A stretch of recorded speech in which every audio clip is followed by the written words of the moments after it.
Mas vamos lá, vamos passar aqui então pelo Sucupira High Frequency, para a gente passar aí pelas notícias que a gente não vai ter muito tempo para comentar, mas só para vocês ficarem ligados rapidamente, hein, meu querido Matheus? A gente colocou uma matéria exclusiva aí no final da noite de ontem. O MP eleitoral aí defende a inegibilidade de Jair Bolsonaro. Tudo indica que Bolsonaro não vai poder ser candidato a coisa nenhuma. O ex-presidente da República é acusado de ter utilizado a estrutura do Palácio do Planalto para disseminar notícias falsas sobre o processo eleitoral. É isso. Tinha que apresentar prova, não apresentou. Você pode falar o que quiser, desde que faça algum sentido, obviamente, né? É claro que é diferente eu falar e um presidente da República falar. Bolsonaro, no mínimo, deveria ter sido um pouco mais cauteloso. Não estou julgando mérito aí, também nem cabe a mim isso, mas tá aí, provavelmente Bolsonaro vai acabar ficando inelegível. E aí, gente, tem uma coisa importante, né? Isso, por incrível que pareça, pode prejudicar o Lula. O Lula existe em função do Bolsonaro, agora. E o Bolsonaro existe em função do Lula, né? Então é interessante para os dois que os dois sobrevivam. Né? Não é interessante para eles que um deles desapareça do mapa. E, sinceramente, não sei se a Michelle Bolsonaro está à altura desta batalha, né? O líder do União diz que pode acionar aí o Conselho de Ética contra Boulos por causa da relatoria lá do Minha Casa Minha Vida. Você vê como são as coisas, hein? Tinha um acordo. O Elmar Nascimento disse o seguinte, olha, espero que ele reflita e renuncie antes que a gente tenha que tomar medidas mais efetivas. Havia um acordo de líderes para a relatoria da MP do Minha Casa Minha Vida. Ó. Pode passar mais um pouquinho aí. Ó. Olha aqui, ó. Houve um acordo de líderes para que o PT indicasse o relator da MP do Bolsa Família, o MDB, a MP da reestruturação da Esplanada e União Brasil do Minha Casa Minha Vida. O Boulos foi lá, aproveitou que ninguém estava olhando, segundo o Elmar. Rapaz, olha, o Dias Gomes, quando escreveu o Bem Amado, né, e criou essa ficção que se passa lá em Sucupira, se ele tivesse vivo vendo esse tipo de coisa aqui, ele ia pensar, gente, eu nunca teria pensado nessas coisas que esses caras fazem. É impressionante como, neste caso, a ficção está muito aquém da realidade, né? O Boulos, diz o Elmar aí, ó, o deputado Boulos, não sei se entendeu mal, e informou ao presidente Eduardo Braga que havia sido escolhido no colegiado de líderes, o que não foi verdade. E aí o Eduardo Braga, sem saber da informação, acreditando na lisura do nosso deputado Guilherme Boulos, designou ele como relator do Minha Casa Minha Vida, Minha Cisterna Minha Vida, Minha Casa Sua Dívida, Sua Casa Minha Vida, ou qualquer coisa assim. E o Guilherme Boulos agora vai ter que passar um pano aí nesse esquema, viu, gente? E olha só, a Dilma recebeu o Lula na China, né? Oi, querida. Eu imagino que o Lula tenha dito quando desembarcou na China. Tá aí a foto da felicidade de ambos ao se reencontrarem lá em território chinês. Chefe do executivo já foi essa cerimônia de posse aí da petista no Banco dos BRICS, inclusive um dos motivos, provavelmente, para o Lula ter falado aquele negócio de que quem que resolveu que o dólar seria a moeda mundial, né? Por que não o real? Ai. Porque o real não existia, né? Para começar, na época que isso foi decidido. Mas tudo bem, né? A gente fala o que quiser. Talvez não pegue muito bem lá nos Estados Unidos, na próxima visita do Lula ao Biden. Talvez não seja tão amigável, né? O Warren Buffett, como eu falei, diz que é provável que mais bancos quebrem, né? O mago de Omaha, ou Omaha. Omaha é uma cidade nos Estados Unidos, ele mora numa cidade que chama Omaha, mas é o nome de várias cidades nos Estados Unidos.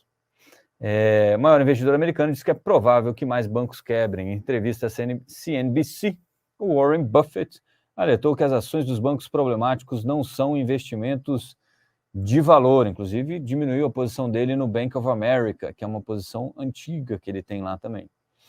Vendeu algumas ações, mas disse que esse é um banco que ele ainda gosta, né? Ele deve gostar até que ele zere a posição dele, né? Ele disse que o seguinte, para o investidor, no entanto, os correntistas não precisam temer a perda dos seus fundos e disse que está disposto a apostar que nenhum deles perderá dinheiro nos próximos 12 meses. Mas deixou claro aí que as quebras de bancos ainda não terminaram. Ele postou acho que $1 milhão que não vai... ninguém que tem depósito em banco americano vai ter problema.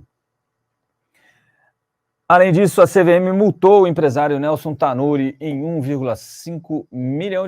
Tanuri é um dos principais acionistas aí da Prio, tá bom? Não teve, em princípio, muita repercussão no preço, mas vale destacar aí essa multa, né? Um dos assuntos analisados foi se o executivo teria deixado de notificar o diretor de RI da PetroRio, atual Prio, sobre sua condição de controlador acionário da empresa, né? Claro, se você é um acionista, você quer saber quem são os controladores, ou se você gostaria de ser um acionista dessa empresa, você quer saber quem são os controladores. Então, a CVM entendeu que havia um problema nessa comunicação e multou o empresário Nelson Tanuri, aí, que estava na foto, em R$1,5 milhão.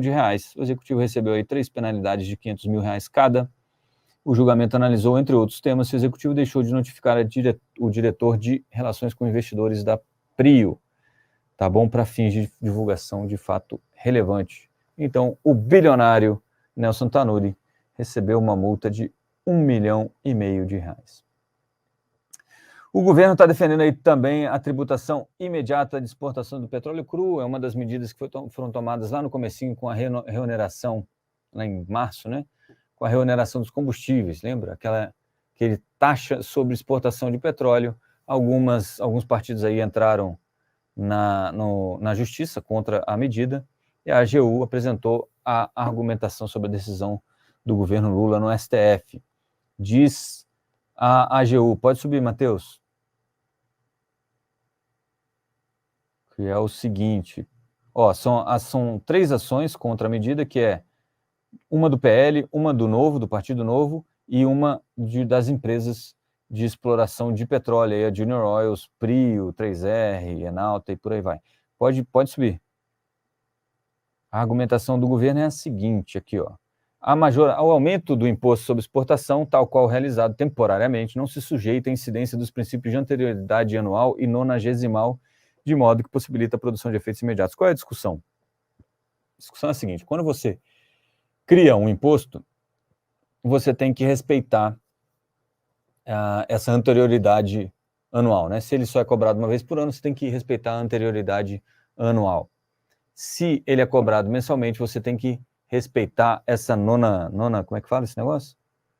Nonagesimal, né? Anterioridade nonagesimal, que é de 90 dias, até que você comece a cobrar, certo? O governo está argumentando que foi só uma troca de alíquota, o imposto já existia, então eu não tinha que ter esperado nada, e simplesmente isso não vai dar tempo, inclusive, de você parar, porque, deveria ter cobrado 3 meses mais tarde, mas só vai cobrar por 4, a gente já está no segundo, até o STF resolver isso, já foi os 4 meses, tá?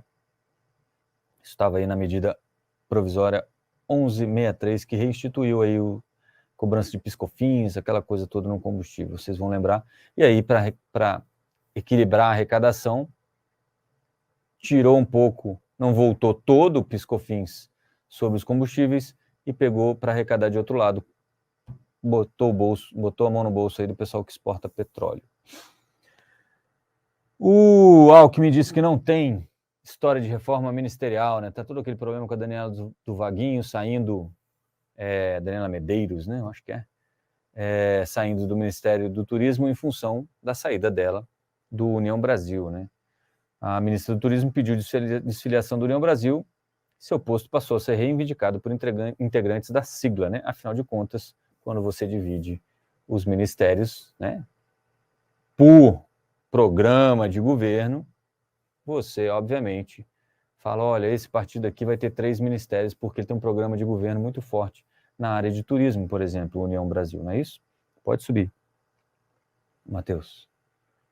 Na área de turismo. E aí o Geraldo Alckmin disse que, olha, não tem nenhuma história de reforma ministerial e cargo de ministro é responsabilidade e confiança do presidente da República. Então não tem nenhuma discussão de reforma ministerial. Não, vai sair um ministro, vai colocar outro.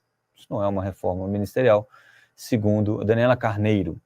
Segundo o nosso querido Geraldo Alckmin, vice-presidente, ministro, e esse doce de pessoa.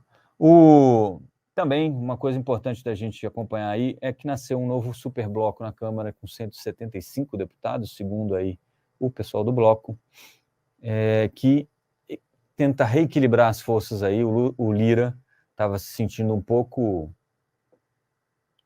ameaçado pelo outro bloco, que eu não lembro o nome, mas é o bloco do Marcos Pereira, que tem MDB, PSB, Podemos, Republicanos e PSC, que tem 140 deputados. Então, isso é o centrão dividido, viu, gente? E dentro desses dois blocos ainda há várias divisões. Qual é a importância disso, principalmente aqui para a nossa área aqui de mercado financeiro, investimentos, etc. Isso torna um pouco mais caro, um pouco mais difícil para o governo conseguir aprovar as medidas, lembrando que o governo precisa de muita coisa que tem que sair, que tem que passar ainda pelo Congresso Nacional. E isso faz com que toda essa discussão, toda essa negociação seja feita no varejo, o que pode atrapalhar um pouquinho aí as conversas do governo Lula e deixar isso um pouquinho mais caro, né? Mas aquilo que eu falei ontem no Papo Antagonista também serve, que é se alguém tem capacidade para organizar essa coxa de retalhos que está sendo feita no Congresso Nacional, é o Lula, né? E não por acaso ainda tem um monte de cargo do segundo escalão que não foi indicado ninguém, né? Eu imagino que agora, conforme os programas de governo fiquem mais claros entre os partidos e o governo federal, o governo consiga aí, então, indicar as pessoas para ocupar essas vagas.